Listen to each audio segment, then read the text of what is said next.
Queridas amigas y amigos, ante todo quiero agradecer. Quiero agradecer siguiendo ese lema que dice eso de que de bien nacidos es ser agradecidos. Quiero agradecer ante todo esta invitación que ustedes me hacen. Quiero agradecer a Bolivia aquella decisión de lanzar hace ya 12 años la propuesta en la Asamblea General de Naciones Unidas para hacer el reconocimiento, la declaración formal de los derechos humanos al agua potable y al saneamiento. Agradecer también a España y Alemania por promover la creación de este mandato que tengo el honor de ostentar y de ejercer en estos momentos y por perseverar en la defensa de estos derechos humanos en su acción y en sus políticas internacionales. Y quiero agradecer también a América Latina en su conjunto por haber sido y ser en el mundo adelantados, por marcar liderazgo en la defensa de los derechos humanos desde aquella famosa Guerra del Agua de Cochabamba. También por lo que supone Latinosan desde hace ya 15 años, analizando el estado del acceso al agua potable y al saneamiento en los distintos países y las múltiples dificultades, brechas por cubrir, inequidades, injusticias. Miren, este año mis dos informes temáticos están centrados en pueblos indígenas y en comunidades rurales empobrecidas, en lo que se refiere a sus derechos humanos al agua potable y al saneamiento. El primero lo presentaré, defenderé y debatiré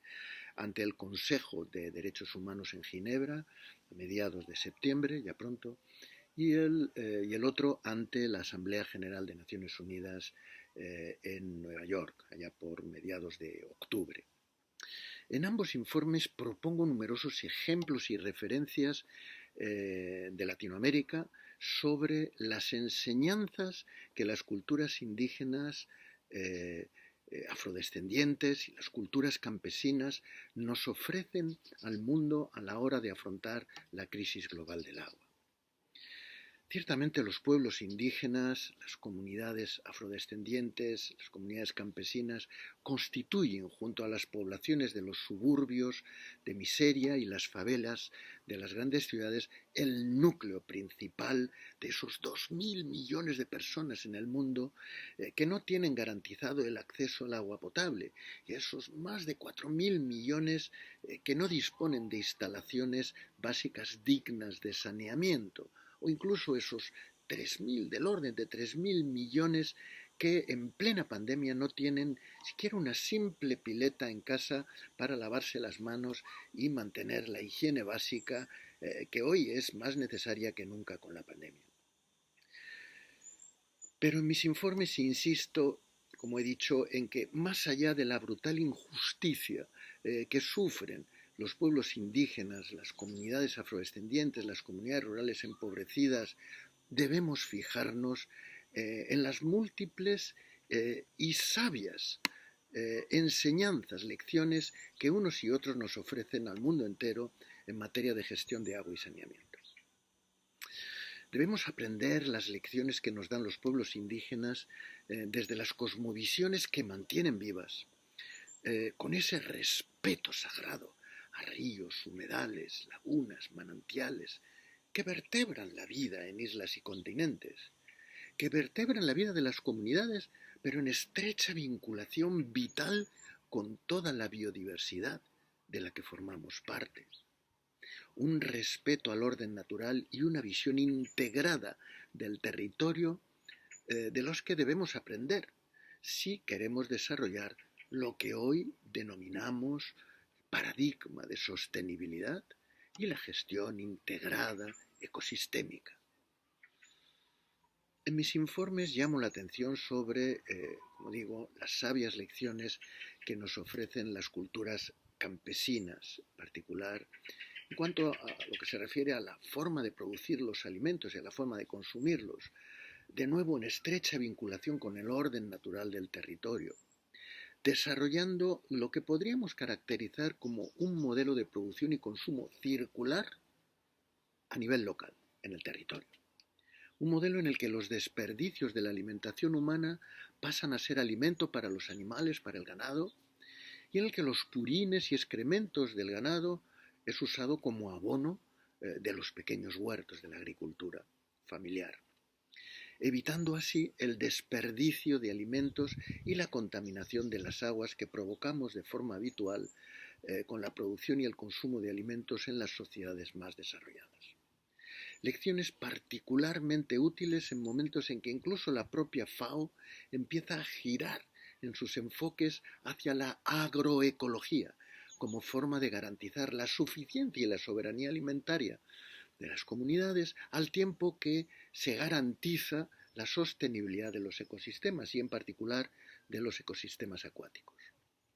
Pero insisto de forma especial sobre las experiencias de gestión comunitaria del agua en mis informes, que tanto los pueblos indígenas como las comunidades afrodescendientes y las comunidades campesinas practican de hecho a diario. En mis informes insisto en la necesidad de entender y gestionar el agua como un bien común y no como una mercancía. Pues bien, los ejemplos vivos de gestión comunitaria del agua y del saneamiento que nos ofrecen es lo que yo reivindico y reclamo para todos en el mundo, no solo para estas comunidades, lo que yo llamo una gobernanza democrática del agua. Y ahí tenemos el ejemplo impresionante de la red de acueductos comunitarios en América Latina. No hay cosa parecida en el mundo. Una red que abastece y gestiona el agua del orden de 70 millones de personas, que son además justamente las más empobrecidas e injustamente tratadas. Lecciones sumamente valiosas, por tanto, en los dos ejes de trabajo que vengo proponiendo para afrontar la crisis global del agua en el mundo. Primero, hacer las paces con nuestros ríos y con nuestros ecosistemas acuáticos. Y por otro lado, segundo, promover una gobernanza democrática del agua entendida como un bien común. Y América Latina es quizás, insisto, el continente en el que encontramos una mayor riqueza de experiencias valiosas en ambos ejes. Pero, amigos y amigas, miren, no hay foto en la que pueda verse la imagen de la realidad si no hay sombras que contrasten con los espacios luminosos. Son también muchos los espacios oscuros en los que hay que afrontar errores y deficiencias en América Latina, como en todo el mundo. Y ustedes lo saben mejor que yo. El papel de las mujeres y de las jóvenes adolescentes en las comunidades y en las familias más empobrecidas que no disponen de agua en casa no es adecuadamente reconocido, ni compartido, ni compensado.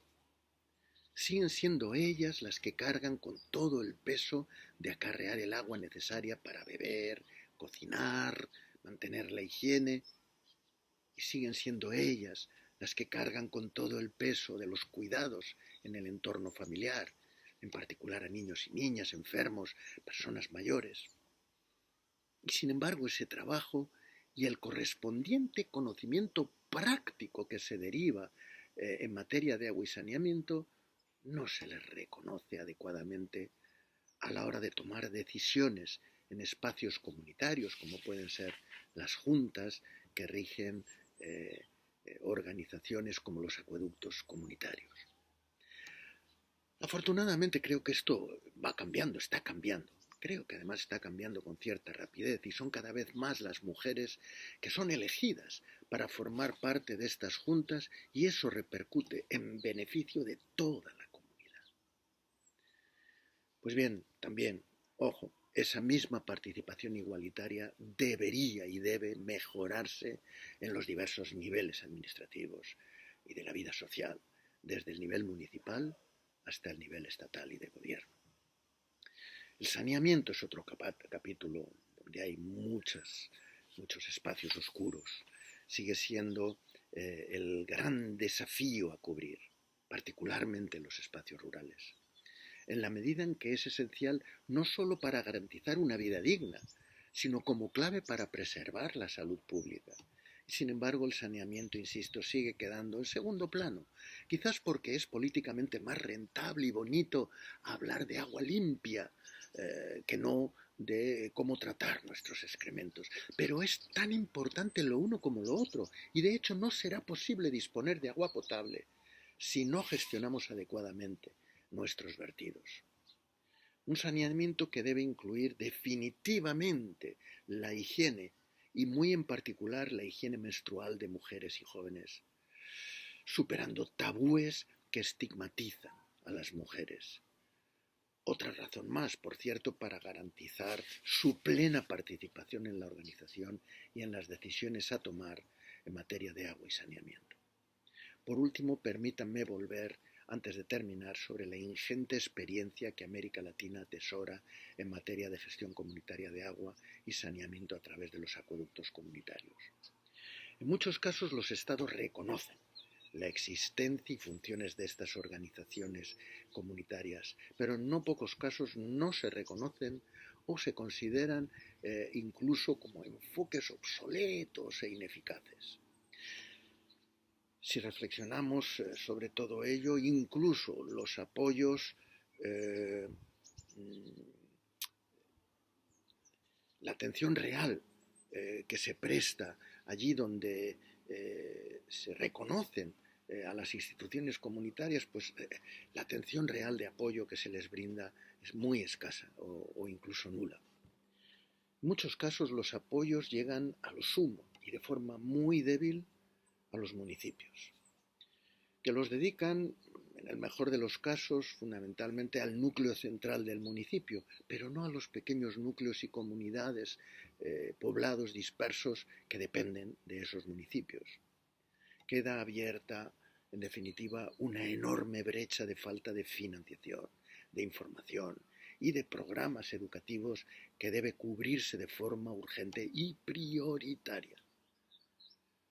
En este esfuerzo a realizar es fundamental abrir dinámicas de diálogo respetuoso, especialmente con los pueblos indígenas, pero también con las comunidades afrodescendientes, con las comunidades campesinas, para integrar en las alternativas a proponer los saberes ancestrales, los saberes tradicionales y la experiencia en sus propios territorios que pueden aportar y aportan estos pueblos y estas comunidades, prestando, fíjense bien, especial atención, insisto, a los saberes que atesoran las mujeres. Disponer de una realidad tan extendida y tan poderosa de gestión comunitaria como la existente en América Latina debe ser entendido como un auténtico tesoro, no solo en lo referente a la participación de la comunidad, sino también por la valiosísima responsabilización colectiva que ofrece.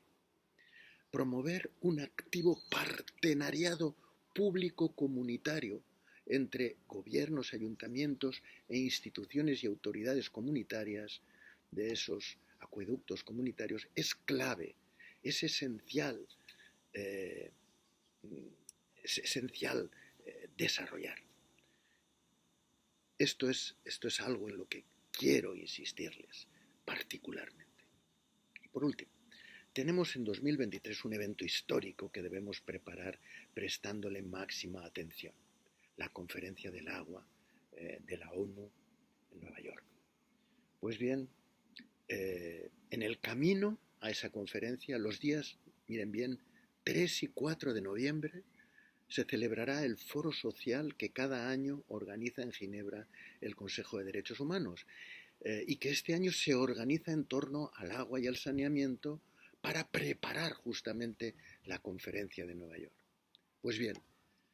son Bolivia y España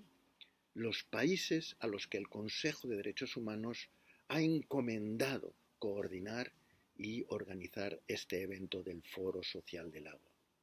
Hago pues un llamamiento a los movimientos sociales, a los pueblos indígenas y afrodescendientes, a los acueductos comunitarios, a los